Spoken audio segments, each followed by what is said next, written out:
is the second in the series of Web of Uttar Pradesh, Department of Tourism, MKITM, and FICCI.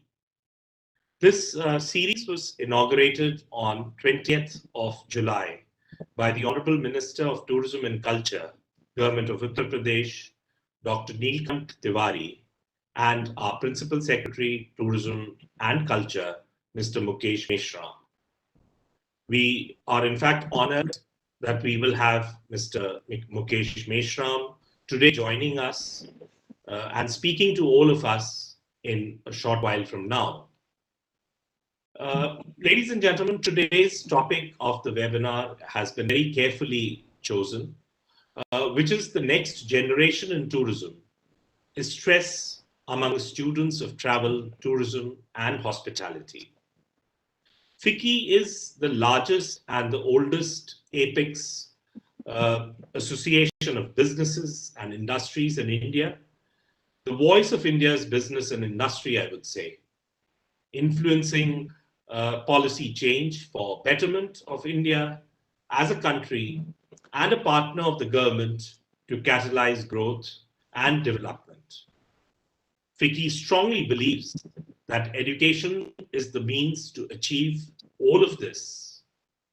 We at FICCI firmly believe in the power of educated youth, and that through them we can make India as one of the most developed nations. To talk on this topic, the next generation in tourism, is stress among students of travel, tourism, and hospitality. We have curated a very illustrious panel of experts on the subject. We are very privileged to have with us Mr. Arun Singh, Director, FHRAI, Institute of Hotel Management, Noida. Mr. Eric Holliday, Director, Wales Beacons, UK's Student Recruitment Inbound Company. Dr. Anupam Srivastava, Coordinator, Tourism Program, University of Lucknow. Ms. Divya Agnihotri, COVID stress expert and a teacher at Gyanshri School of Haldiram in Noida. Professor Sheba Hamid, Professor of Tourism, Aligarh Muslim University. Dr. Praveen Singh Rana, Professor of Tourism, Banaras Hindu University. And Dr. Anushri Banerjee, Director and Professor of Tourism, UP Tourism's MKITM, Lucknow. At a later stage, I will introduce each of our panelists in detail, but at this juncture, I welcome all of you today as panelists to this webinar. Being tourism ready is a theme of this mega series, which has 7 webinars every Friday at 3 p.m. And the idea is to be ready for tourism, as all of us know very well and know for sure that it will all bounce back. Indeed, this period is very stressful for the industry, which is without any business since now almost 1.5 years. But then we all know tourism will revive and emerge much stronger than it ever was. So why not gear up, ramp up, and be ready when it all starts flowing in once again? It may be very depressing to note that there are close to 22 million tourism jobs in India that have been lost due to this ongoing pandemic. And mind you, this is the industry that is contributing about 9.5% to India's GDP and is employing almost 43 million people. The sector has, or let me wittingly call it had, for the time being at least, opportunities for all skill sets, the highly skilled, skilled, and even the unskilled. It engages the workforce directly as well as indirectly with itself, thus giving ample opportunity to the youth. Now, as I said, it all may sound depressing, very depressing actually, and for all of us. But then nothing is lost. I would say it's only blurred with frost, and for the time being, and all of it will just be fine. Rather, we will bounce back much better in the times to come, better than we ever were.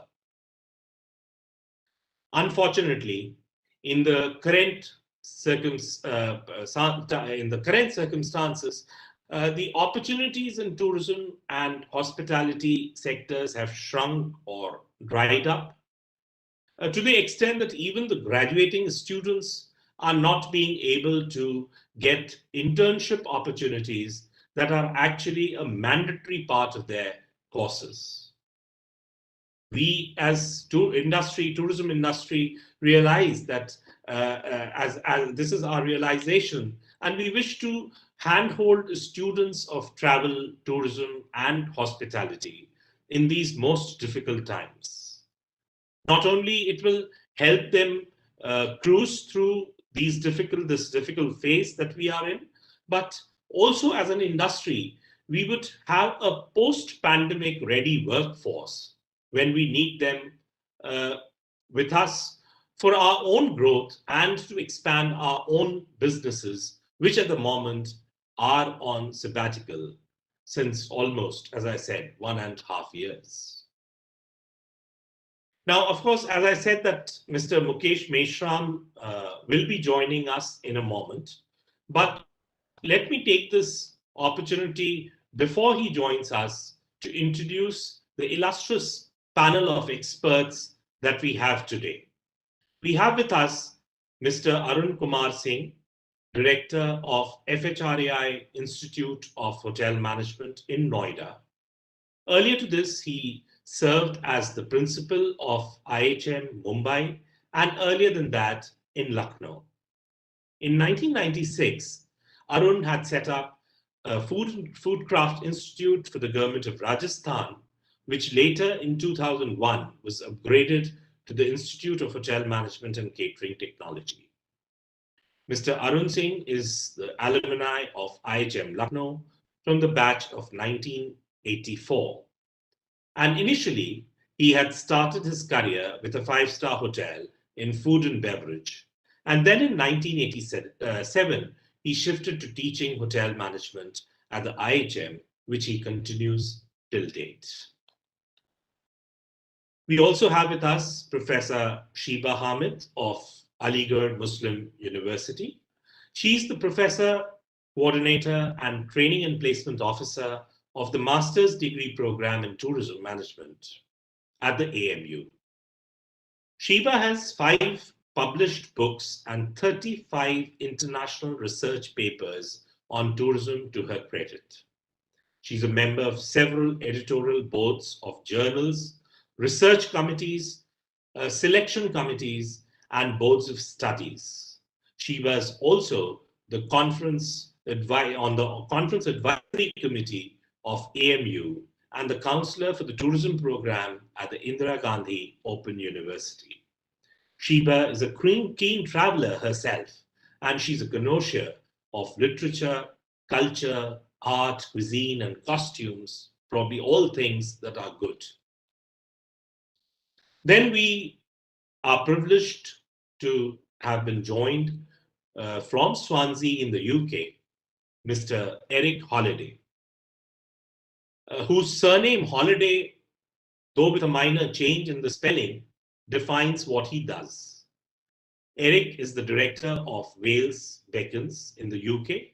He earlier worked with P&O Cruise, and which actually brought him to India in 1983 on his first maiden visit to the country. And since then, he fell in love with the country and more with the countrymen of India.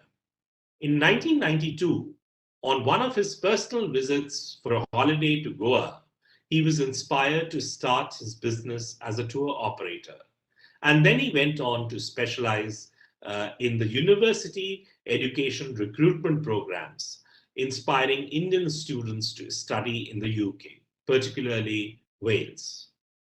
His UK inbound company, Wales Beckons today is partnered with many universities, primarily in Wales, for which he connects with the Indian universities, not only for student recruitments, but also teachers and student exchange programs.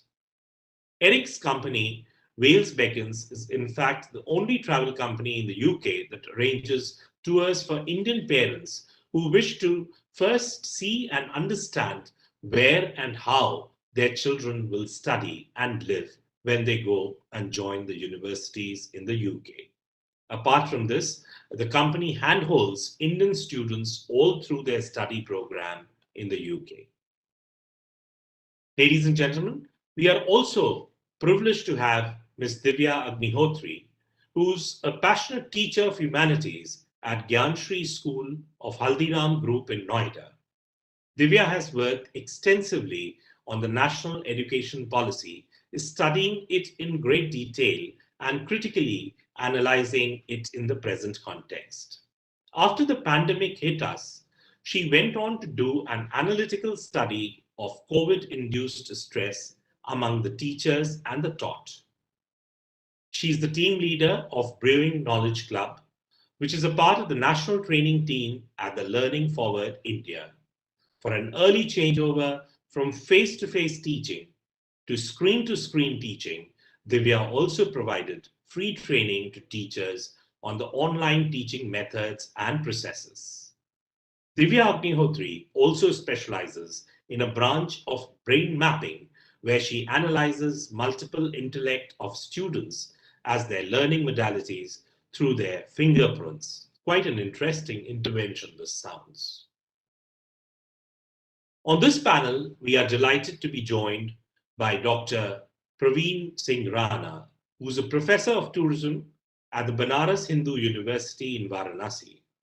With 21 years of teaching experience, Praveen belongs to an illustrious family of educationists, and his doctoral thesis was on pilgrimage and ecotourism, which he was awarded in 2003. And then there are more than a dozen related published papers that go to his credit. Praveen has co-authored 3 books on tourism, including the bestseller, A Spiritual and Cultural Guide of Banaras. He's also a life member of the Indian Tourism and Hospitality Congress, INTAC, and Asian Cultural Landscape Association, Korea. Praveen is an international fellow at Gifu University in Tokyo and has widely traveled internationally to participate and speak at the international conferences.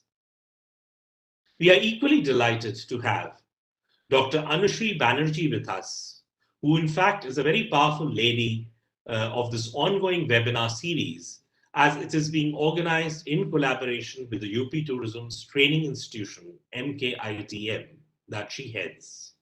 Anushri is also the publication officer at the Directorate of Tourism, Government of Uttar Pradesh, since the last 5 years. She has a robust on-ground experience of working with an international airlines for 6 years and then teaching at La Martiniere Girls College in Lucknow. Her bachelor's and master's degree in tourism from the University of Lucknow, and then finally her PhD in tourism, with a very interesting topic, is strategic understandings of airport services, a gender perspective, makes her the right lady in the right job. And finally, we have with us Dr. Anupam Srivastava, who is the coordinator of tourism programs at the University of Lucknow's Institute of Tourism Studies. She's the provost and the assistant dean of student welfare at the University of Lucknow. Anupama is also the coordinator of counseling and guidance cell of the University of Lucknow, teaching here since 1996. She has authored several books on tourism and has many international papers to her credit. Her papers have been presented in international tourism conferences in the UK, Japan, and Croatia. Anupam Srivastava is also a member of the Committee for Syllabus Design for Tourism for the state of Uttar Pradesh, which is incorporating the new education policy in the state universities and colleges. Dr. Anupam Srivastava, I'm happy to tell you, that is also the moderator for this webinar. And now we have been joined by Mr. Mukesh Meshram, who is the Principal Secretary, Tourism, DG Tourism, and also Principal Secretary, Government of Uttar Pradesh, for Culture, Government of Uttar Pradesh. He is 1995 batch IAS officer, currently, of course, holding the charges in tourism and culture as its principal secretary. He holds master's degree in public administration from the University of Birmingham and masters of architecture from the IIT Roorkee. Given his vast exposure and international exposure at the global level, tourism industry is blessed to have him as its torchbearer in these most difficult times. Mr. Meshram is one officer who has been guiding and nurturing all who are around him, including his students, who often meet him at different occasions for different reasons. I'm happy to share with the august audience today, in a recent social media post by a student, by another IAS officer actually, I was happy to note that there was this young boy in a remote village, and he had never seen an IAS officer. So he wanted to see one. And it was just that time when Mr. Mukesh Meshram had started his career and joined the IAS. And he was posted in that remote village and staying in a guest house there. So Mr. Meshram, when this young boy in the village came to know that Mr. Meshram is an IAS officer and he's staying there, so he took chance and went to this guest house and wanted to meet him. And you'd be surprised that Mr. Meshram, not only he met him, but he sat over a cup of tea and discussed with this young boy all about his studies and career and everything, Quite unexpected by this young boy, because from a village background, the boy was seeing IAS as some kind of a demigod or something. So, but that very incident or that very connect with Mr. Mukesh Meshram inspired this young village lad so much that he further on went to join the IAS services himself and is now serving as another IAS officer in another state. My purpose of sharing this story here is that we all must not only inspire to be really good in our professions, but more than that, we ought to take clues from Mr. Mukesh Meshram's personality and rather aspire to be an inspiring personality just like him. Mr. Mukesh Meshram's life itself has been under a lot of stress, but I tell you, he's beaten all of that stress and pressure that he has been through. And he, because of beating this pressure and the stress, he is where he is today because of that. So may I, of course, I extend very warm welcome to Mr. Mukesh Meshram, but may I now request Mr. Meshram to please address this gathering and give us a keynote. Mr. Meshram, over to you. Thank you very much, Prateek ji. It's really very challenging and trying times for all of us. It's unprecedented in the history of humanity after 100 years of gap. Certainly, we are coping up with the situation, the whole world per se, not only our country, but there are many countries who are passing through this tough stage. It's tough, difficult, challenging, but it's not going to stay here for a long time. That for sure, everyone, all of us should hope for the best. And this kind of situations, this kind of tough times, they also teach us many lessons. And each and every lesson of life is really a treasure for our history. It becomes a particular chapter in the history for the whole humanity, because we have seen it closely, we have watched it closely.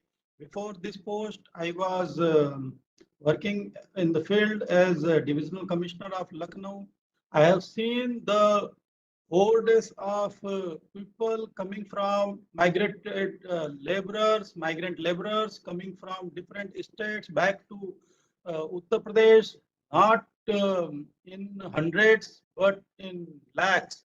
And almost more than 35 lakhs migrant laborers we got in the state from different states by trains, special trains, by special buses, because they were coming barefoot, on foot, with the families, with the luggage, whatever they were possessing that time. So all such kind of situations arose, uh, which is really tough. But certainly for all of us, we have to think different kind of dimension, that the humanity came closer, the families, they actually enjoy the life what the family should have, because after IT and the introduction of different gadgets and different kind of informatics systems, Facebook, social media, so many things. Actually, we were there in this physical world, but most of us were in the virtual world. There was a level of non-interactive mode. There was a situation when the family members themselves had little time for their own near and dears. So ultimately, lockdown situation, it brought everyone close by. Everyone became how to share their problems, how to share their worries, and ultimately it resulted into some positivity also. The younger ones, the children, they could get time to interact with their elderly, their grandparents, their parents, and everybody joining together. They enjoyed this period also. That is certainly a positive thing. Hospitality and tourism, it has its own toll for very bad impact in this sector certainly. But we bought this time, particularly in our state, to plan, to design, to develop infrastructural facilities, develop post-COVID facilities, so that immediately after this time, once travelers come back, revert to their normal core of tourism, they will see a change in various destinations, travel destinations. Same way, for students also, because uh, they might be finding it difficult, not only the students of this particular sector, travel and tourism, but also different segments or different branches of our uh, studies. Everyone is passing through the same kind of situation. But here, since aviation sector, hospitality sector, Most of the units are closed, are working with very minimal kind of resources or minimal kind of gas. So ultimately, this sector is also not needing a lot of manpower or interns for that matter. Now, the tourist will have different kind of experiential tourism. They will go beyond the crowded places in near future. They want to explore the nature. That I have seen, I have spoke to many of them, and I have realized that people are going to Kashmir, they are going to Uttarakhand, Himachal, they are going to national parks, forests, seashores, and particularly ecotourism is flourishing very fast that way. Same way, village tourism, ethnic tourism, and different areas where we might not have seen the past years that kind of number of tourists. Ultimately, when I spoke to some of the tourists, they told me that they want to explore the nature because there it is. See, for two reasons. Number one, certainly now everybody has become health conscious. Oxygen, its role, its importance has been realized by each and every person. So when there is air quality index beyond 200, beyond 250 in many of the cities, certainly it is a good relief that they visit the places where it is at least below 100. Ideally, it should have been below 50, but air quality index, we have to ensure even in the cities, but at least if people are moving from these polluted and crowded places and they are searching for some good atmosphere, good environment, that lies there in the nature itself. So Earth Ganga is a big concept coming up in our state also, and we are certainly trying to explore from Balia to Bijnor what kind of opportunities we can foresee, what kind of possibilities we can see, and we can develop these places which are on the banks of Ganga. There we can create Ganga villages. We can serve ethnic food or organic food to the tourists, and then wellness center. Second is wellness tourism.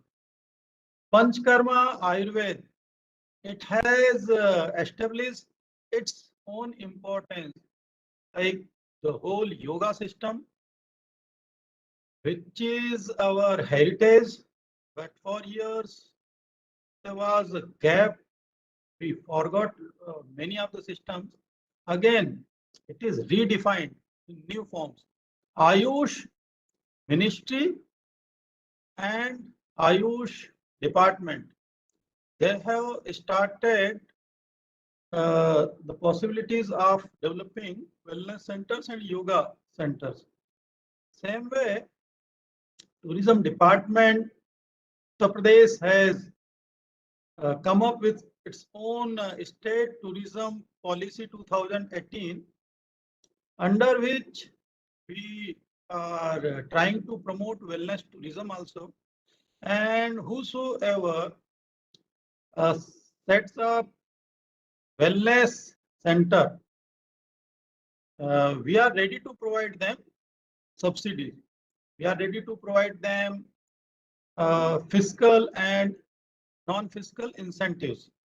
So we can promote this idea of bringing investment in Uttar Pradesh. We can certainly attract good number of investors in Uttar Pradesh, and gradually then only we will be able to generate employment, we will be able to generate revenue for the state. See, in the world, there are many countries survive only on the tourism. There are many countries, small countries, but only and only tourism is a big economic activity in those countries. Now, after realizing the impact of COVID, they have started uh, bringing back the tourists.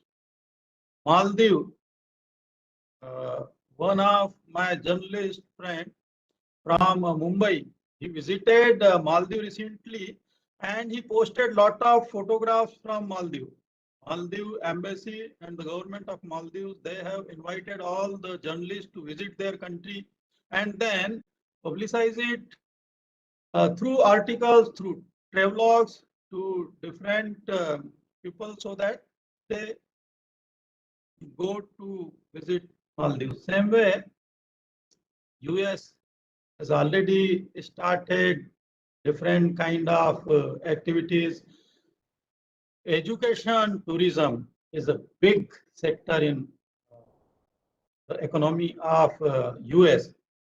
And this time they have started bringing back all the students to US universities. They have started issuing F1 visas in a big number. And if you go to embassies or you ask the students how was the interview for visa, and they will say that nothing checked. The embassy person, either they ask very simple two questions: how they are going to fund the education and which university they are going to. That's all. And immediately they issued the visa. So ultimately, every country will realize its importance. Every country, sooner, later, whatever the time will come, they will realize the importance of hospitality industry, aviation industry, and the tourism, and they will try to normalize the situation their own. Because for how long we will fear this particular disease after herd immunity, which lot of scientists have or epidemiologists have started discussing about it, that it has become or it has converted into herd immunity as what happened to Spanish flu 100 years back. And same way, uh, the countries which have started vaccination soon, they have also started many other activities very soon. So there are countries which have opened up for the tourists. India will also come to that stage. Big vaccination drive is on. The government of India and state governments, everyone has started thinking on these lines. And the moment we cross over more than 50% of vaccination of our population, certainly we will open up many other activities. Of course, COVID-2 was disastrous just because of its more infectious quality, and secondly, we were not the preparedness was not that extent which we should have been otherwise. See, there are countries spend more than 10% of GDP in health sector. There are countries, and Alma Ata declaration also specifies that at least 6% of GDP should go in the health sector. In our country, unfortunately, we have touched 2%. Now, post-COVID has also taught us this lesson that the government sector should focus on developing health infrastructure, and that we are doing. So soon we will be able to face all these challenges And with this positive thought, with this positive note, I appeal and I tell all the students that कोई डरने की बात नहीं है। जो पुरानी हिंदी में कहावत है, जो डर गया सो मर गया, डरना तो है ही नहीं। मैं जहां से आता हूं, see I born and brought up in the natural surrounding, एकदम जंगल के अंदर। मैं रियलाइज नहीं कर सकता था कि यहां तक मैं पहुंचूंगा, because I had to travel 5 kilometres through dense forest and through a river reach to my school मतलब बहुत छोटे एज में, 11 साल 12 साल। फिर I appeared in engineering exam after 12th of course। so engineering किया, सोच नहीं सकता था उस गांव में जहां भैंस चराता था मैं, तो शाम को स्कूल से जा करके कि IIT रुड़की पहुंच जाऊंगा या वहां से इसरो पहुंच जाऊंगा, विक्रम साराभाई स्पेस सेंटर, और वहां से होता हुआ IAS में आ जाऊंगा। कौन सोचता है? And through out my life I have seen difficult, more difficult situations, but I faced it। और जैसे भगवान के ऊपर, आप ईश्वर के ऊपर भरोसा रखते हैं, सारी प्रॉब्लम्स को दूर करने के लिए वो बैठा है। वो टेस्ट कर रहा है कि हमारे बच्चे डिफिकल्ट सिचुएशन को फेस कर पाते हैं या नहीं कर पाते हैं। दिस इज अ टेस्ट, एक एग्जाम है हमारे लिए, और हम इस एग्जाम को पास कर लें। जिंदगी के एग्जाम तो पास होती रहती है, स्पिरिचुअल एग्जाम है ये हमारे स्पिरिट को हाई लेवल पर ले जाने की एग्जाम है। ये हमारे माइंड के लेवल को टॉप लेवल पर ले जाने के लिए एग्जाम है। अदरवाइज अक्सर ये होता है कि अगर इस एग्जाम किसी ने पार कर लिया तो आने वाली कई पीढ़ियों को बताएगा कि हम उस वक्त से गुजरे हैं जो वक्त बेटा तुमने भी नहीं देखा होगा या न देखोगे। होपफुली वो न देखें। इस हिसाब से हम सबको we have to come together, we have to solve these situations together, and post COVID we have to be ready together so that we will sail through difficult time and we will excel in our life, in our sphere of work and our sector, certainly. Thank you. Thank you, Mr. Meshram. Very pertinent points, I think, because these are the situation that we all were depressed. And I tell you, I don't know about the students who have joined us, but I am quite charged up and quite inspired by this last part of your address, and it fills me with energy and hope for the future. So when it gets tough, the tough gets going. That's the message that you have given.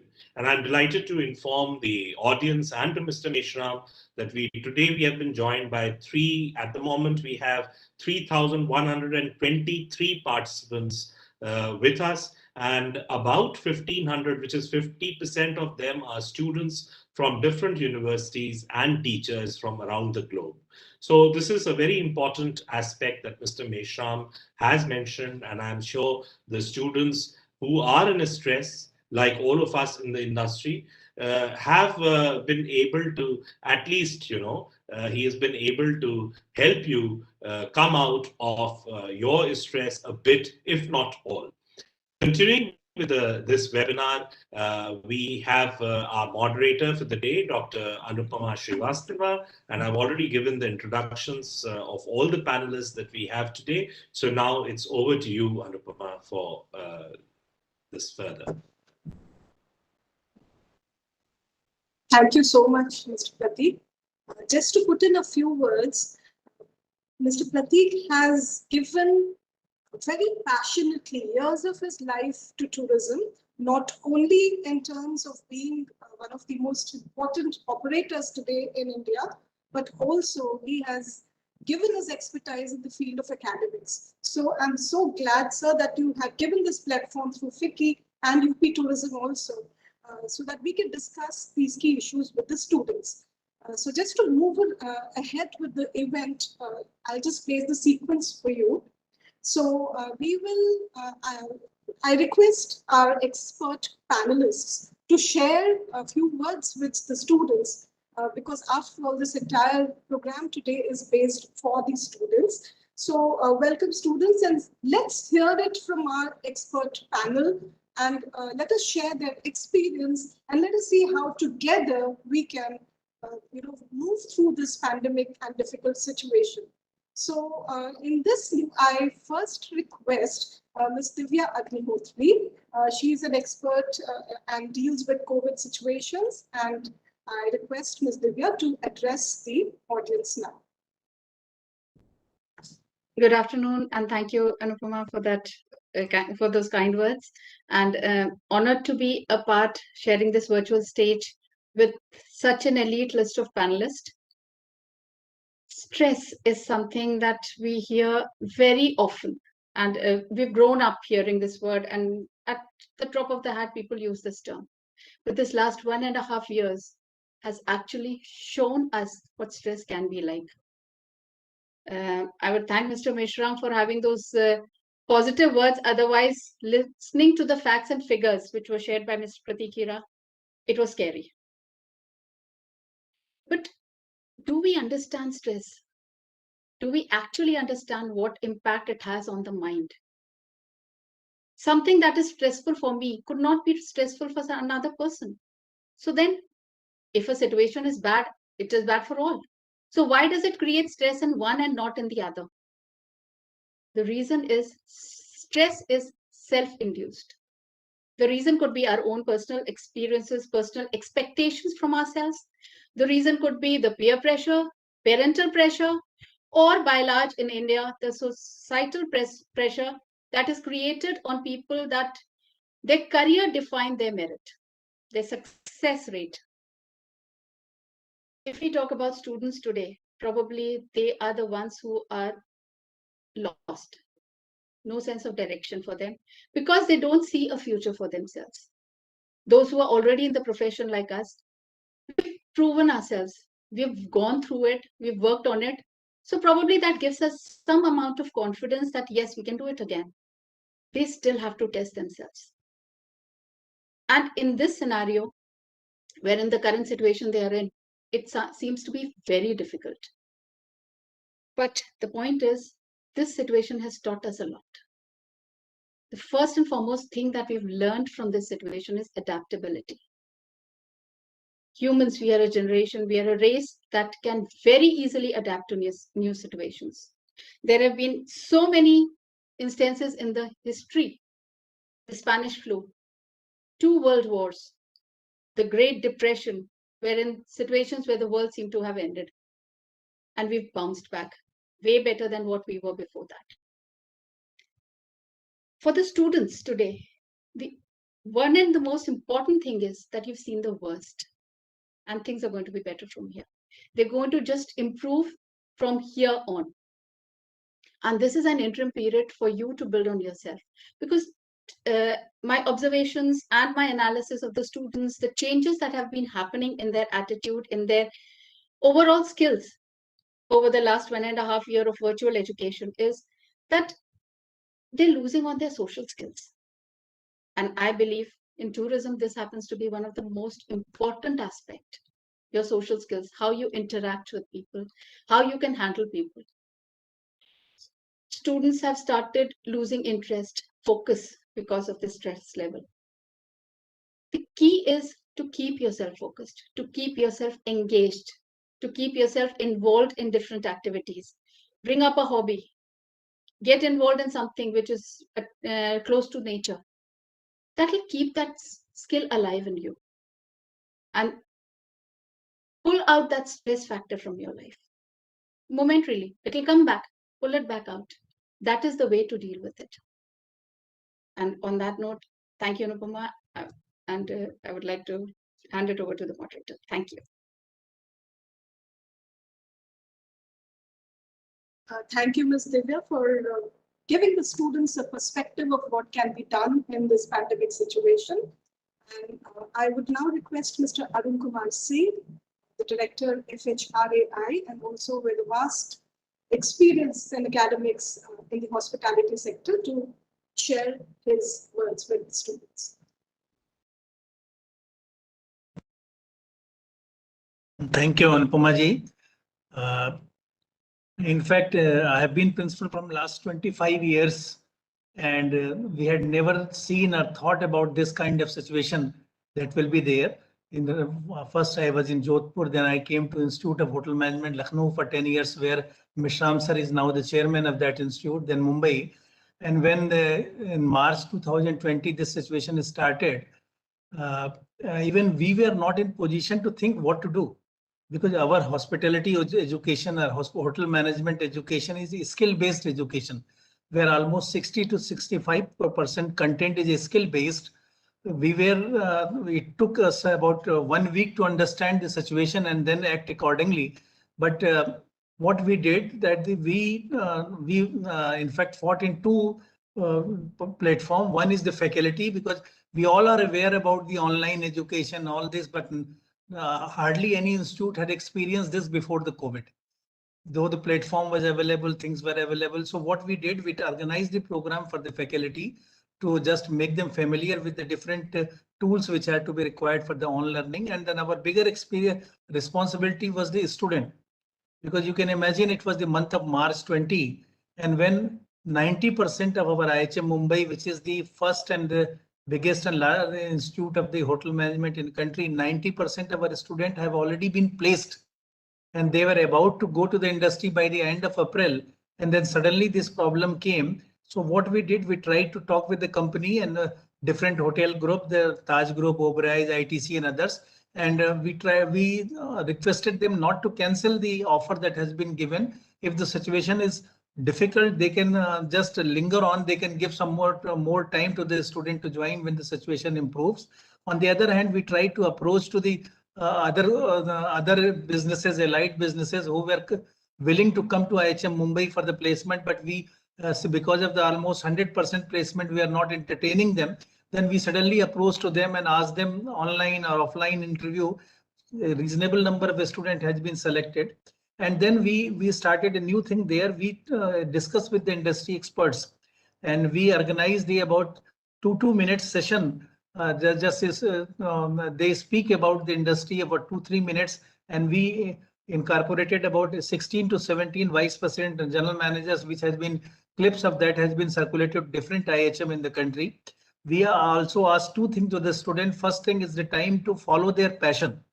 We asked the photographies, we had organized the photographic online session, storytelling and other thing, and we organized some online classes for the languages, maybe the local language or the foreign language, just to engage them, so that the negative thought should not do not come in their mind. So it was the thing that we did, and finally the thing which was looking very bleak in the month of March, by the end of May or June, it has been a little bit improved last year, and this year we were fully equipped to how to handle the situation in 2021, and we tried to do our best in the given situation and try to satisfy the need of the student. So that's the point I want to say. Thank you so much, Mr. Arun. You have really taken various measures to handle the situation that was created by the pandemic. So I now request Professor Sheba Hamid, Professor Tourism of Aligarh Muslim University, to share her thoughts with the students and the listeners.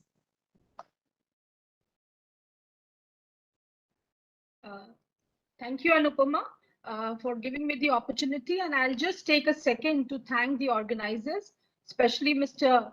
Pratik Hira, to have invited us over here and to give us a platform to share our views. Now, as we already know that the coronavirus pandemic has hit hard on the mental health of young adults who are dealing with disruptions to education, work, and of course, social lives. Actually, college students are more vulnerable than we think, especially with the current academic and financial burden. And as Maslow's hierarchy of needs theory teaches us, that without feelings of safety, esteem, and a sense of connection, it becomes difficult for students to focus on academics. The feeling of being labeled as COVID batch, that is the ones who took online classes, is very intimidating. Their degree may be complete, but without practical skills. No study tours, no on-the-job training, no practical classes. This loss makes them feel very inferior. Going from one of the world's major income generators to a struggling industry in a matter of months, the students in hospitality and tourism are in a dilemma, whether to change their sector or wait for tourism industry to regain its earlier status. And that is not all. The further dilemma is, will the industry consider or prefer employing these batches who studied online? Generation COVID is facing unprecedented challenges, but at the same time, I'm very sure that they are uniquely resilient enough to meet these challenges. And I would bring again and highlight the views of Mr. Mukesh Meshram over here, that there is no need to fear. The world has seen so many challenges and adversities before, but in the end, nothing lasts forever. So resilience is the only answer. Thank you, Anupama. Thank you so much, Professor Sheba. That was really important, remembering that we should be resilient in these difficult times. Over now to Dr. Praveen Singh Rana, Professor of Tourism in Banaras Hindu University. So, thank Dr. you. Praveen, Thank you, ma'am. welcome to the. And thank you, organizers, FICCI, UP Tourism, and UP Government, especially Principal Secretary and FICCI Chairman. As Professor Hamid said and Dr. Arun sir said, that we all are struggling, whether it is a teacher, student, or those who are managing universities and educational institutes. But what I felt during lockdown 1 and lockdown 2, the two different kind of experiences, especially what is happening with the students and teachers. So as per my experience is that most of the time in lockdown 1 was gone in learning the various technical skills, whether this technical skills start from video presentation or recording, uploading, learning how to operate online platform like Zoom, Meet, Team, WebEx, whatever. Then we've started learning how to create e-content, learning management system, learning several courses through Coursera, Unacademy, MIT. So almost like everybody, even student, teachers, everybody was busy in learning those skills. And even those software providers, platform providers were also struggling of this huge sudden demand of the services. So as per my view, the first lockdown was gone in learning those skills. What happened in second lockdown? Now it is time for implementation of those learnings. But now India, of course, we have started Digital India, but still rural India is lacking so much of digital infrastructure. So what happened? We started struggling in implementing those skills, but still, since we have to conduct examinations, so a new module of open book examination started in universities, which was never ever imagined. All the scripts were on digital mode, and the teacher has to take care of all management of all 100 plus one section digital scripts. So it was completely a different kind of ambience during lockdown too. What happened actually in this learning of technical aspects, that the in-depth subject knowledge started somewhere missing and derailed. So we are focused in learning technical skills more, and in-depth subject knowledge was gone. And tourism is, of course, no doubt one among that. Generally, tourism require more of practical sessions and so many other things, software learning, all were missing. So even many of them who have not yet experienced the university campuses, and now they'll be crowned with the degree. As Arun sir said, that they are pass out and a job placement is there, but still struggling to get inside. So this is how it leading to, I don't know what will happen to if there is a wave 3, but of course we are better prepared for wave 3, but what will happen to the batch which has almost ready to pass out during the lockdown? So this was my opening remarks. Thank you. Thank you, ma'am. Thank you, Dr. Rana. That was really important. We should remember that we should go ahead with our knowledge collection rather than, we should try to have a mix of technical skills as well as knowledge together. And we now move to our next expert, Mr. Eric Holliday, Director, UK University Recruitment Wales, Beckles, all the way for us. And Mr. Eric, please do share your views with the viewers. Yes, good morning, everyone. Good afternoon to you in many parts of the world. It's a great pleasure to be invited to this event today. And thank you, Vicky and the government of UP, and also to Pratik Hira, who's put a lot of work into organising it. Anyway, I would find it hard to argue with anything that I've heard this morning. There clearly is stress in just about every aspect of everyone's lives these days.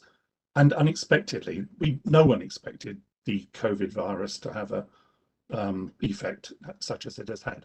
But as far as tourism is concerned, and we over here have suffered, we've had no business now since March 2020, and it's given us a time to reflect.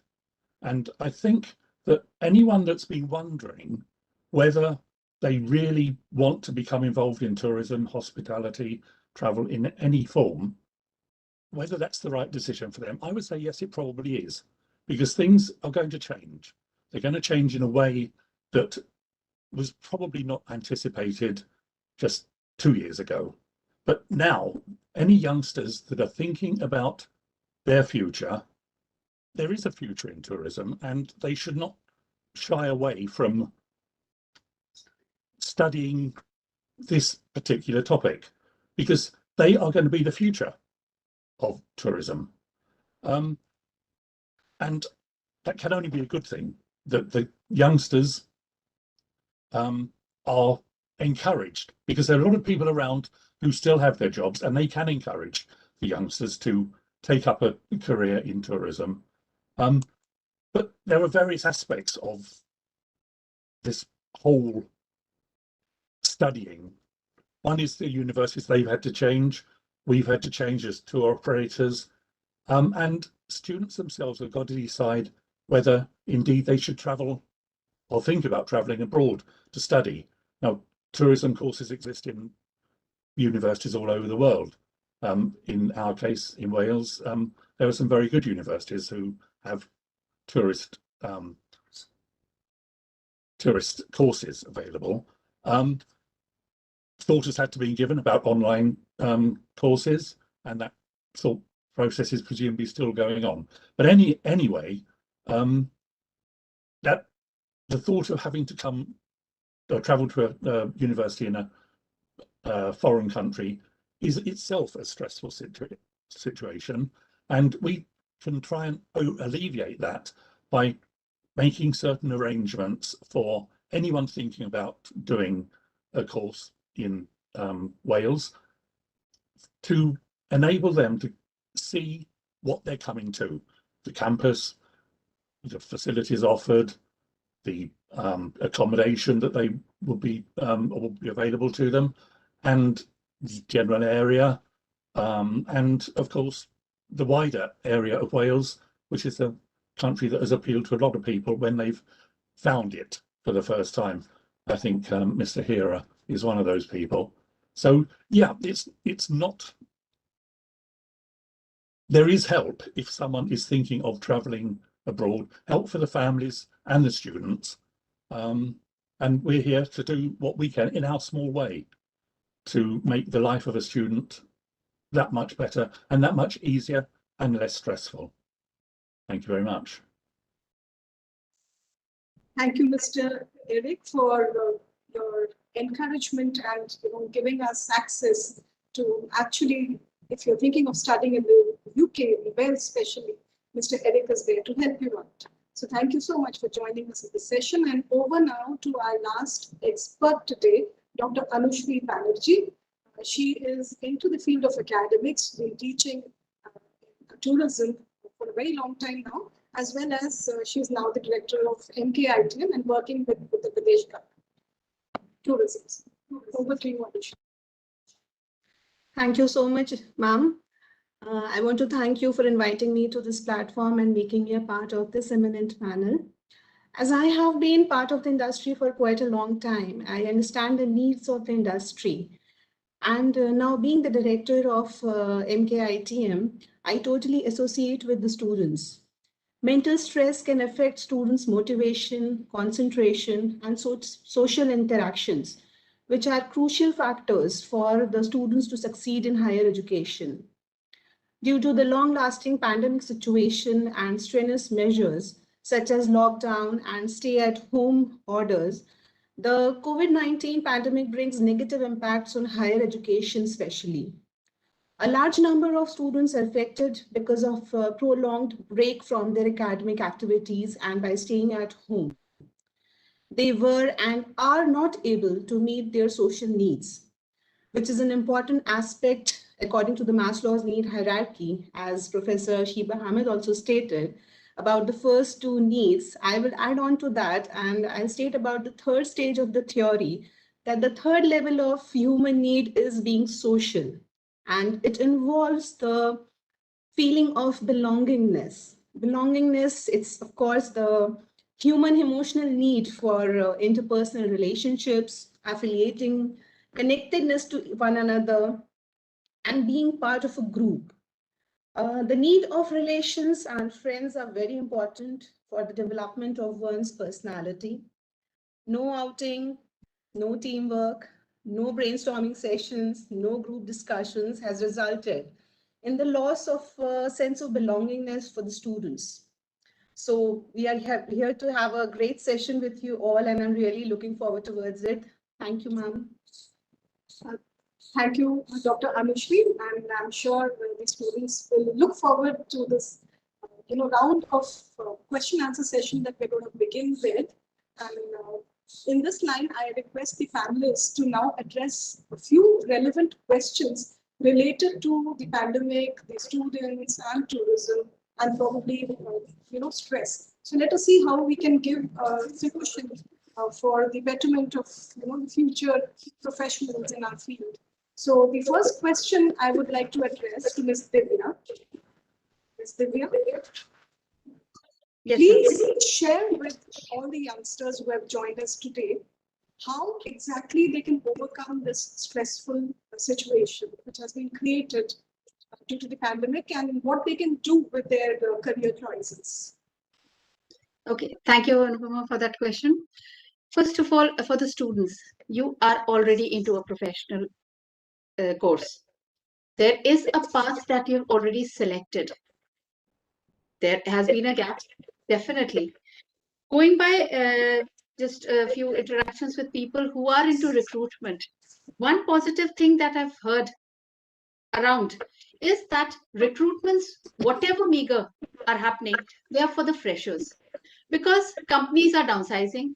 Rather than affording a person who has years of experience and but costs them higher, they prefer to bring in students who are freshers, yet all charged up, want to prove themselves, make a point and of their merit that they can do in something. So that's a positive thing that you need to think about. As far as what to do in the interim period, well, two major things: upskilling yourself, reskilling yourself. Polish your skills, upskill yourself. I'm not a tourism expert, but as an outsider, as an educator, for tourism, I think languages could be something that you could upskill yourself on. There could be social interactions, courses. The students that I teach, what we've done, just they create groups. They might just log in and chat. There are sessions wherein during my teaching transactions, I stop teaching and we're just having a chat just to develop on their social skill, which might appear to be a wastage of time, that I'm not using my academic time for the academics, but ultimately it is working on them. It is working on them to help them enhance their social skills. So this is very important. Plus, build up a hobby. Don't let stress take over on you. Just develop a hobby. That's going to help you out. Thank you. Thank you. I hope that helps the students. Definitely it will, I'm sure. Already many of the students must have picked up a few hobbies to work upon. So the next question I would like to address to Mr. Arun Kumar Singh. So I want you to address the job prospects, how the job prospect due to the pandemic has been affected in the hospitality industry especially.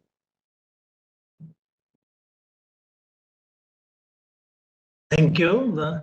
Obviously, job prospects was very badly affected in the hospitality industry, and it is a fact. There's no point of hiding it. But the only thing is that is possible. We have to cut down. We have to see the way how we can give them alternate jobs, or like, for example, we all IHMs of the Government of India, we promoted the master's education in hospitality sector. Till last year, most of our students are being placed by doing the bachelor program.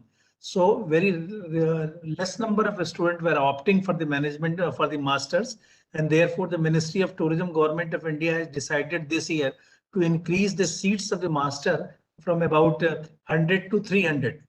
So a reasonable number of students are going to do the master's degree so that at least they can be engaged. They can be engaged for time being. They will do the higher qualification and may go to the industry after 2 years. So that was the one thing. The second thing is we try to rope in the alumni associations, the people who are having their own ventures or entrepreneurs, to involve the students with that and try to engage them in what best possible way. So that was the point, that we need to see that how best possible are the different areas where we were not coming to the institute till now for the placement. We had gone to the Reliance and other industries for their brands, for the marketing and others, even the digital marketing and all those things. Because one thing is that attitude, personality, and the language and communication is there among the students. So most of the industry which were requiring these qualities, they came forward in online and offline interviews. But definitely it has affected, and it will remain affected for a certain time. Please. Thank you. Thank you so much, Mr. Arun. That I'm sure will be useful for all the hospitality students, and it is, I think, very pro students what you have done. So, Professor Sheba, can you suggest how you helped your students to cope up with this very difficult situation? Yes, thank you so much, Anupama, for this question. I'm very happy you asked me this. Now, keeping in mind the current issues and concerns of the students, I make sure that I myself look and sound relaxed while interacting with them virtually. I studied the pattern of distance learning programs and tried to adopt the same pattern. I make sure to send them fascinating videos, articles, news pieces, etc. on WhatsApp group, and pose open-ended questions to stir their minds, so that they engage in a long conversation and are able to express their opinions. And while doing all this, they also express their stress and their worries and their tensions and their fears. So what I aim at is letting them speak out their fears. That is very important. As Divya just said, that even during the academic time, if you go a little offbeat, I mean, it serves the purpose. And we have done almost everything in online classes that we used to do in offline mode: group presentations, individual presentations, quiz, discussions. And I have observed that by engaging them online meaningfully and regularly, they feel happy. I have assured them that they can talk to me and sort out their mixed up feelings anytime they need to, because a healthy student is a productive student. And yes, I insist on switching on their cameras during class. And even if they appear a little unpresentable, I never reprimand them for that. But I definitely share an incident or anecdote on being presentable, just to make them realize. And also because I want them to follow routine, even if they are at home. Whenever a student needs me, I ensure that I'm available, because the more students feel supported and valued as they're struggling to maintain a positive outlook during these times, the more likely they are to stay physically and mentally healthy. The point is to be nicer to them, to be more, reachable for them, giving them, friend's ear, and assuring them all the time that this is not going to last forever. And we all have to learn skills to survive these adversities, because just like fire is the test of gold, adversity is of strong men. So these are testing times, but we have to pass through fire to become gold.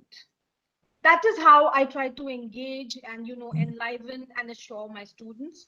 I don't know how far I have succeeded, but I'm sure that they will reach out to me if they're ever stressed out, and I hope that I'm able to sort their mixed up feelings.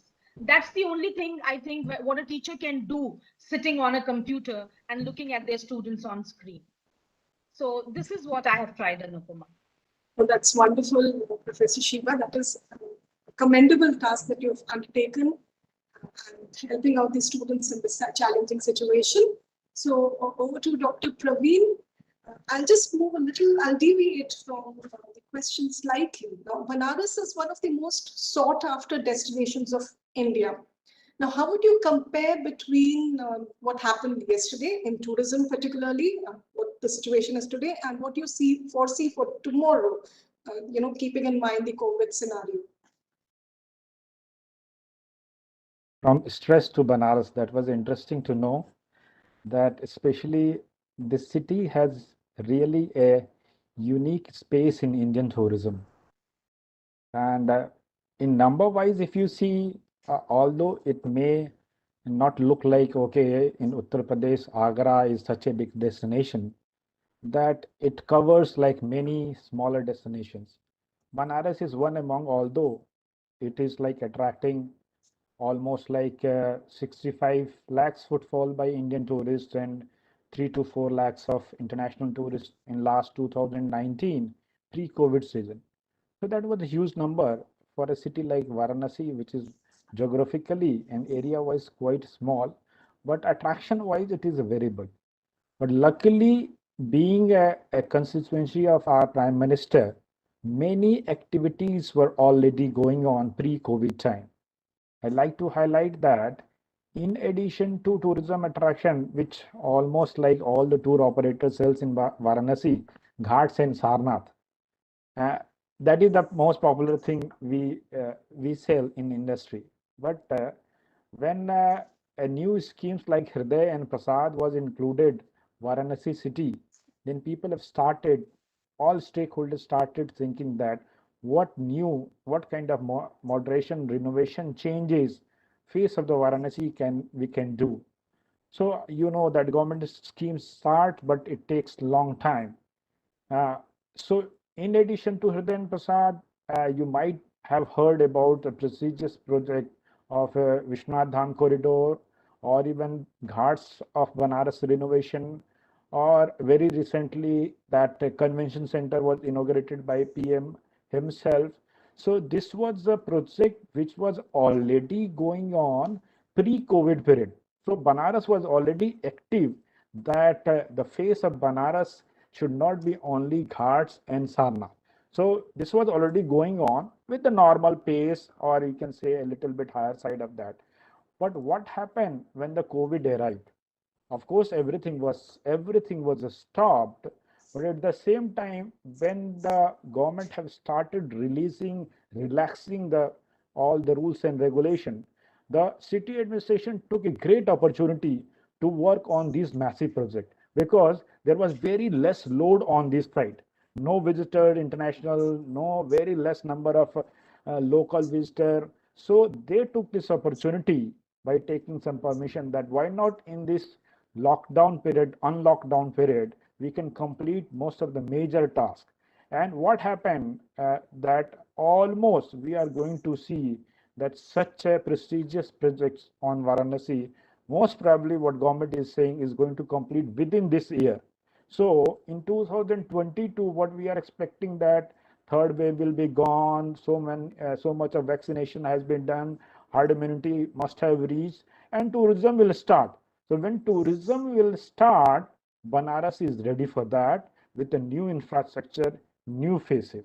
But in addition to that, I would like to highlight that what is the future of tourism in Varanasi?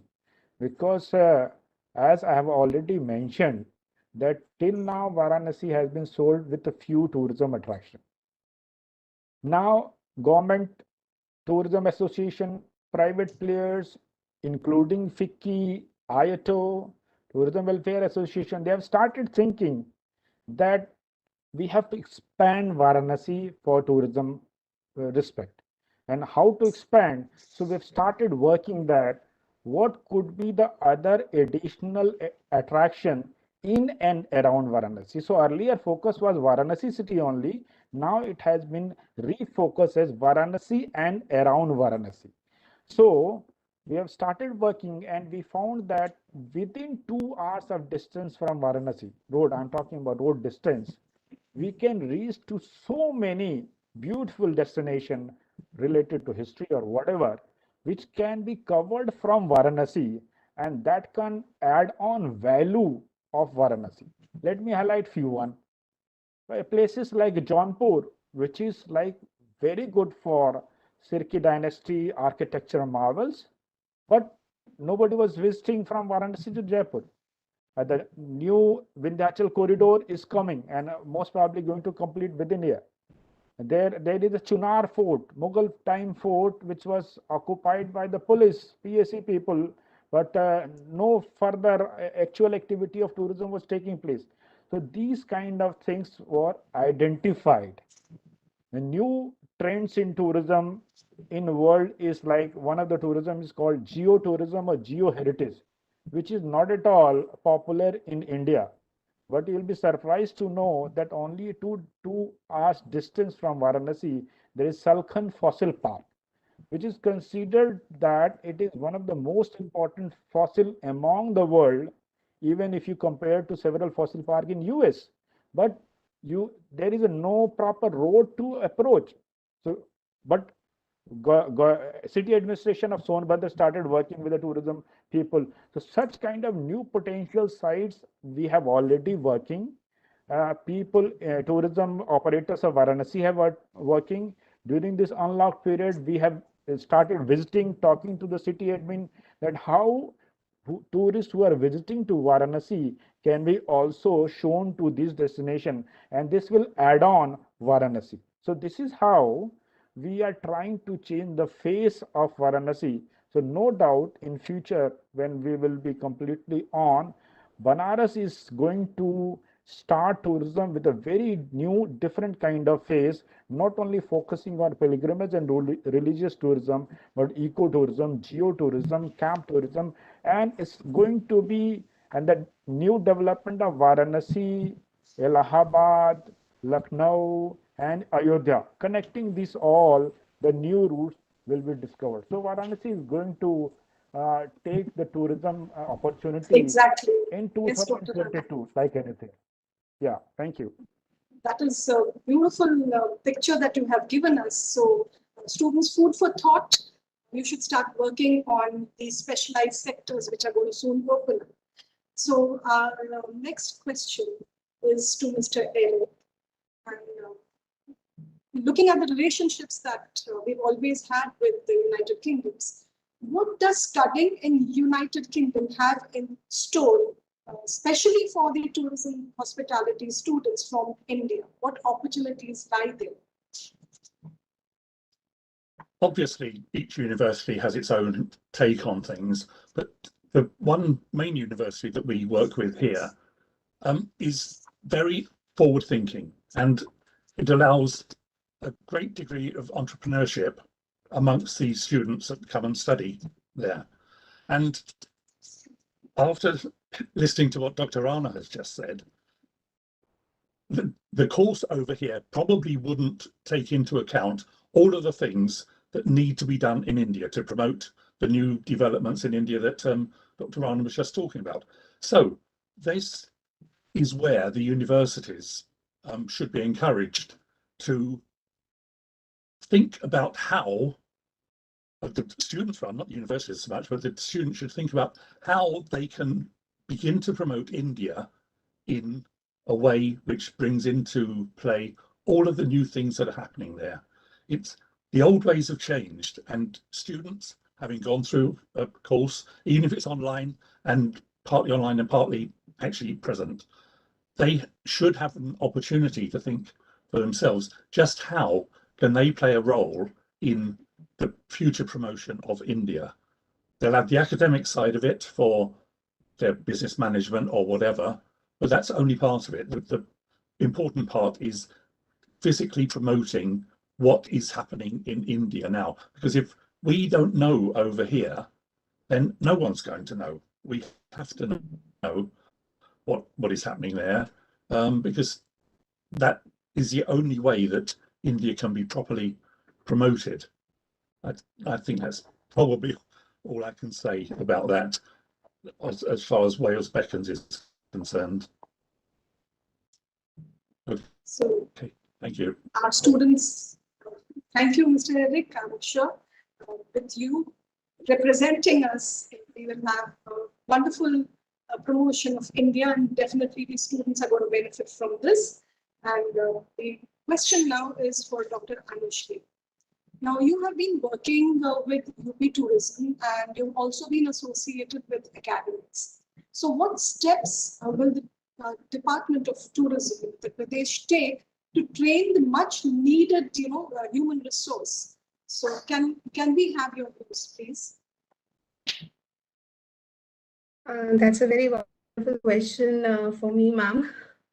As far as the human development of skills about the human resource we're talking about, in association with the Department of Tourism, MKITM is committed towards the skill development of the students associated with the travel, tourism, and hospitality industry in particular.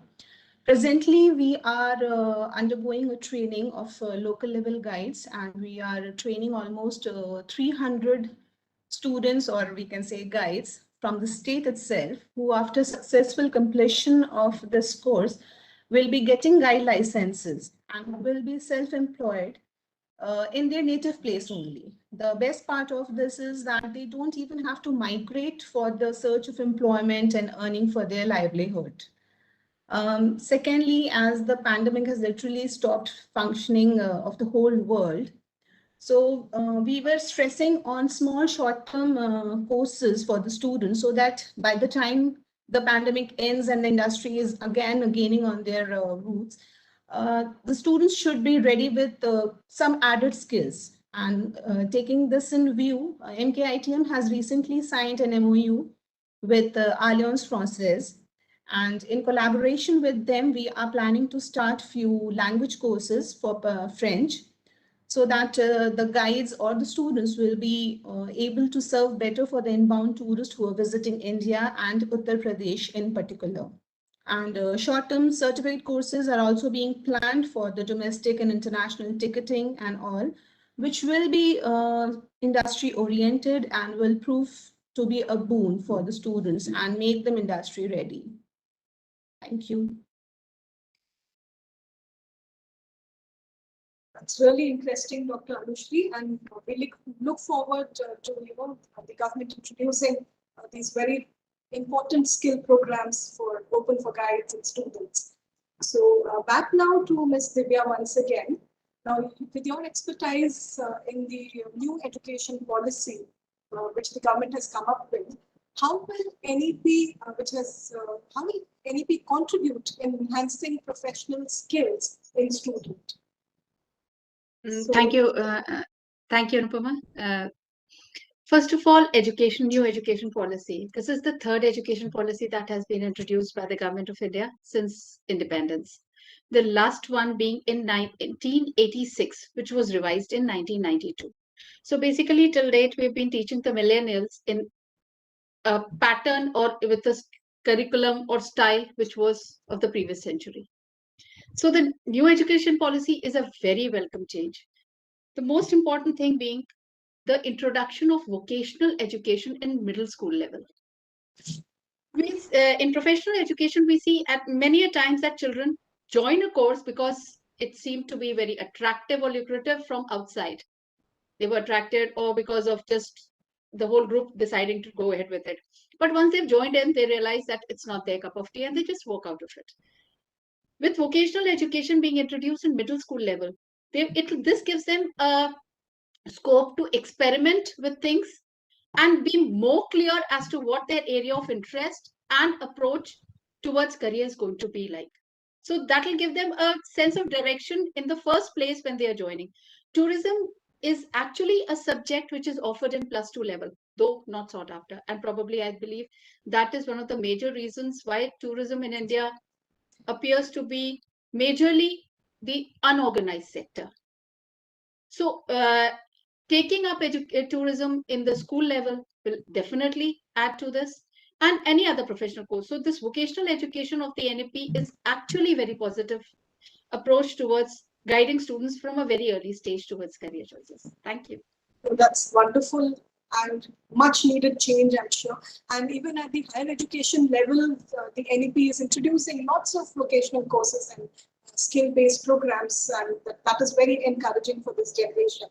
Now, once again, Mr. Arun, we come back to you. So, when do you expect that the hospitality industry will reach the pro-COVID level of business? That means, when will we be able to overcome this situation? What is your expectation? In fact, the tourism industry is the first industry which has been hit by the COVID and probably the last one to recover. But at the same time, the pace of recovery will be very good. We hope that the thing will improve, as we have seen in Himachal Pradesh, Uttarakhand, the movement of the people that was there in last 1 month. But at the same time, we have to be very cautious when our vaccination drive will reach to 50% or so. Then instead of revenge tourism, we will call it responsible tourism.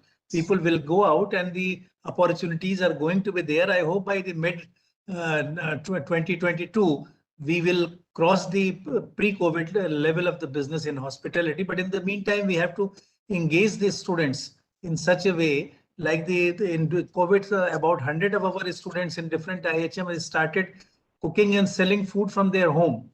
So a lot of students have came forward.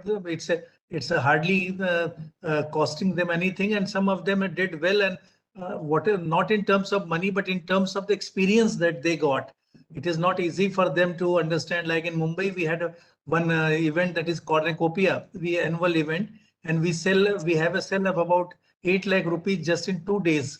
That event is entirely organized by the student, and the skill, I can proudly say that whatever they learn in that 1 week, I think they cannot learn even 1 year in the institute in regular classes. So this kind of exposure, like recently we have started I became active after retirement on LinkedIn, and I have 1,000 link with me, follow with me connections, and out of 1,000, I'm proudly say 700 or plus of them are the students.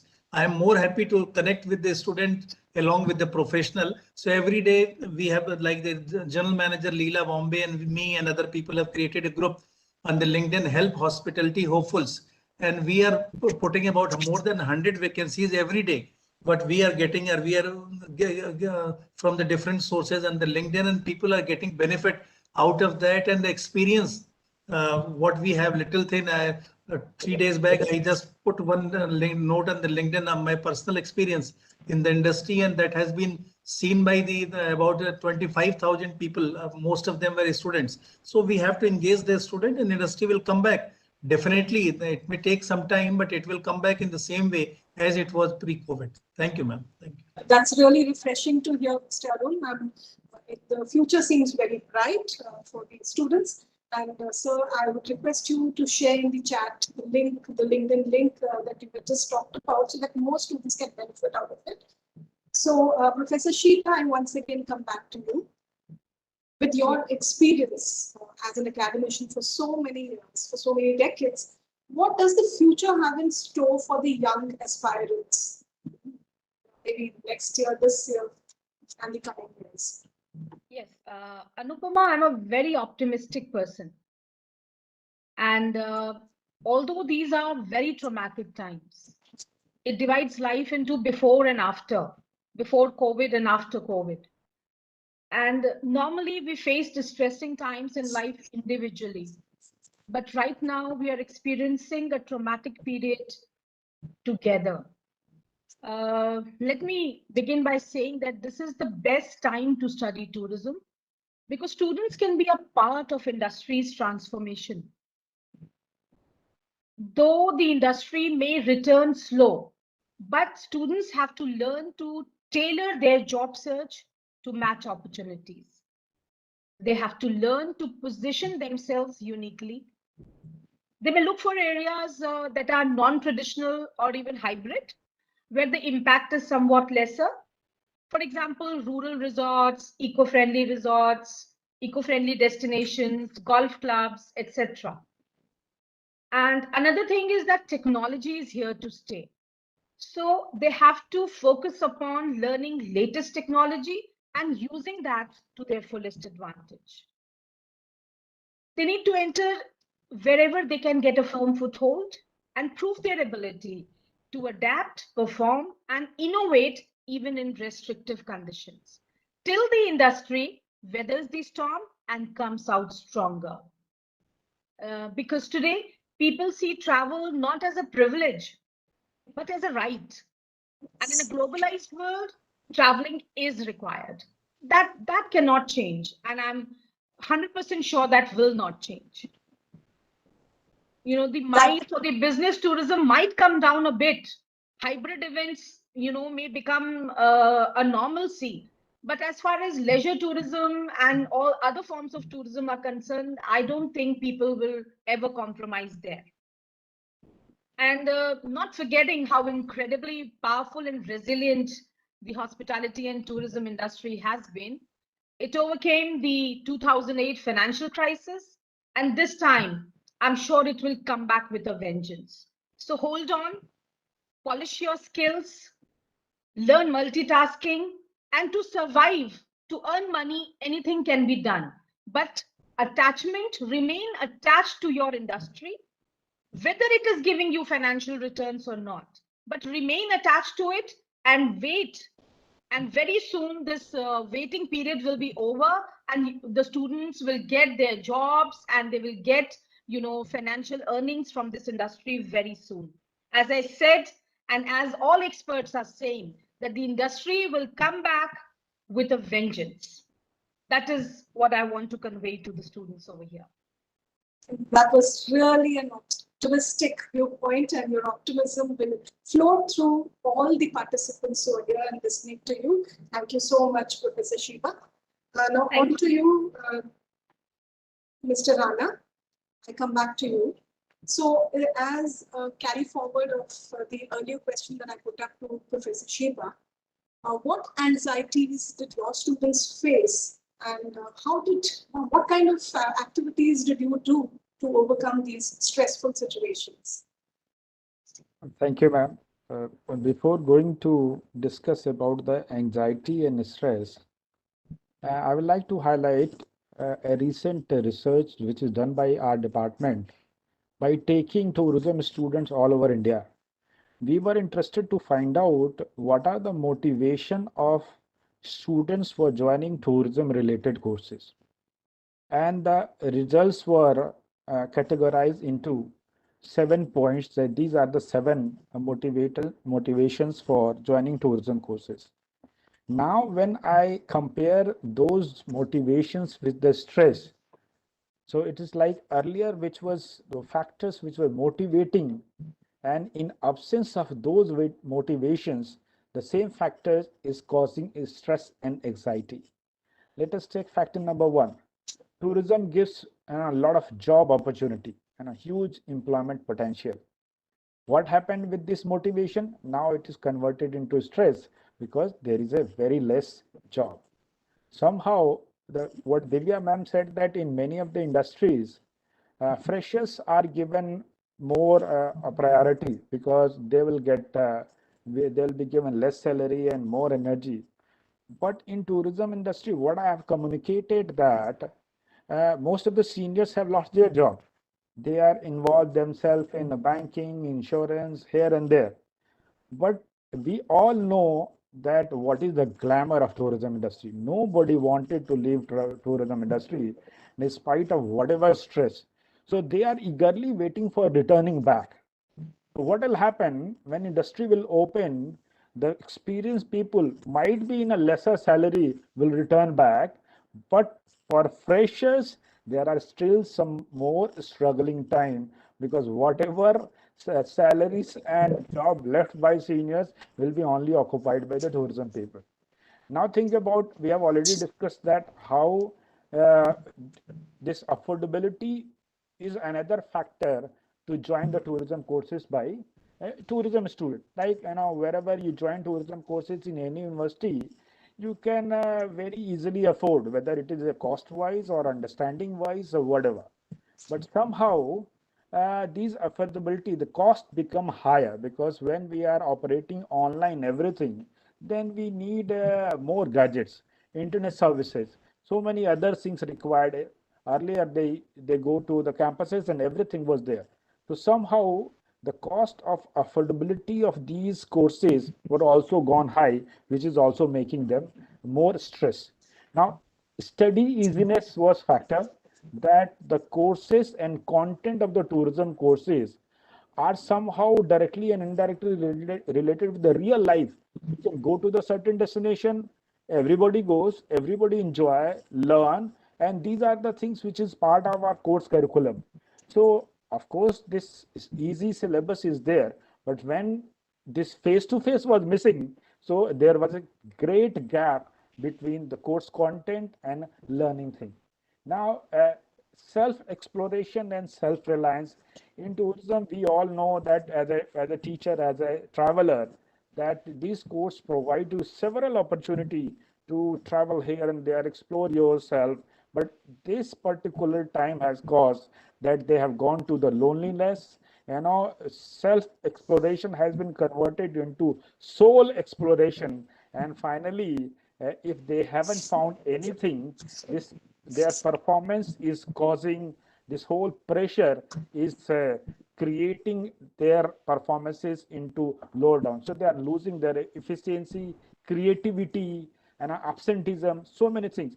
I'd just like to give an example. One day in my class, I asked one of the students why some sound is coming. He said, sir, मैं खेत में बैठ करके try कर रहा हूँ class करने के लिए. And internet services were not there in a village. So somehow he's trying to reach to those places where he can get the internet services. So naturally, everybody, especially government, has to think about this digital infrastructure. Now the next point is what I have suggested, especially with my student, that why not wherever you are, why not you are researching your local surrounding, because we always feel that we know everything about our area, but somehow I find that we know very little about local area. So I've involved my student in researching local surrounding. If you found something interesting, why not you are starting your own entrepreneurship activity? Now, government has a plan for a startup project. Our university also has a very good center for providing help to the student for a startup project. So some of the students have started, despite of searching for some job in other organization, they've started their own. So actually, they are trying to be vocal for local by doing research in a local area and trying to cope up with such kind of anxiety and stress in my institution. That was from my side, ma'am. Thank you, Dr. Praveen. Vocal for local is really food for thought for all the youngsters listening to us. And again, Mr. Eric, I come back to you. Definitely, dear viewers and panelists, the post-COVID surge in tourism is going to happen. So there's no doubt about that. All of us have reiterated it many times. So, Mr. Eric, how can students prepare to be industry ready? Well, yes, I do agree that there will be a return. I I think it's going to be a little while yet, a few months, but 2022, I think, is probably a good, hopeful time for things to start returning to normal. As far as students are concerned, it's a bit difficult for me in the position as far as Wales Beckons is concerned, because that will be inbound to Wales. But as far as students that want to stick with selling and promoting India, I would suggest that they learn what is happening, as Dr. Rana said, about different things in their locality and perhaps the wider area too, so that when they find a job, they can put what they found into practice and enhance their prospects of promotion within their job, or perhaps finding another job at a later date. They've got to apply themselves to finding out what India has to offer the wider world, because it doesn't always come across that India is a very good promoter of itself. It can do better, and I think that's why as I said, these students are starting now at a time that means that they're in at the bottom level, and they can only improve as time goes by. So they've got to stick with it, but learn at the same time what the outside world is looking for to entice the outside world to come to India. That's it. Thank you, Mr. Eric. So again, students, food for thought. You can start your blogs, and you can promote the country to attract foreign tourists into, to come to India and grow tourism tenfold in the coming future. Finally, Dr. Anushri, the question to you. How can the government, the universities and college interface, how can this be enhanced to encourage students to pick up a career in tourism? Thank you for the question, ma'am. As NKITM is already working under the flagship of Uttar Pradesh Tourism, government of UP, the government is taking various steps regarding this. Firstly, I should mention that the government has designed many courses for the unskilled human resource, be it the vendors, the dhaba owners, the coolies, the boatmen, the drivers. For them, short-term courses has been designed, and the major pull factor for this is that they are being given stipend for attending these training courses. These training courses not only help them to polish their skills, and also the soft skills are also trained to them, so that when they are dealing with the tourist, be it the domestic or the inbound tourist, they are ready and they are in a position to put their mark on their trip, so that they may remind of that, yes, this is the culture of UP or India. They can showcase us what we are actually and what is our culture is all about. Secondly, the tourism policy, which is in its place by the Tourism Department of Uttar Pradesh, has a clause in it of giving financial assistance for the recognized travel associations or hotel associations, hospitality bodies, to carry out research, market research studies on travel and tourism hospitality sector in Uttar Pradesh, which can become a very interesting thing. So because the people can come, or associations can come and do a market research on for the industry, and can come up with good ideas which can be implemented for the upliftment of the industry in short. Thirdly, I would also like to put in this fact that the government has also identified 12 major circuits in Uttar Pradesh, and intensive development works are being carried out throughout the state in view of increasing the tourist inflow. Development of airports, heliports, major highways, hotels and resorts. This will be creating more job opportunities for the students. Better amenities and infrastructure will result in increasing number of tourists, which will in turn produce more opportunities for generation of employment. So I suppose government is bound and is working towards the upliftment of the industry, and I will surely expect that students take up tourism as a career and help us and help themselves also, so that we can really fight with this pandemic and come out with flying colors. Thank you. Thank you, Dr. Anushri. That was really nice. So we can really look forward to better things to happen very soon.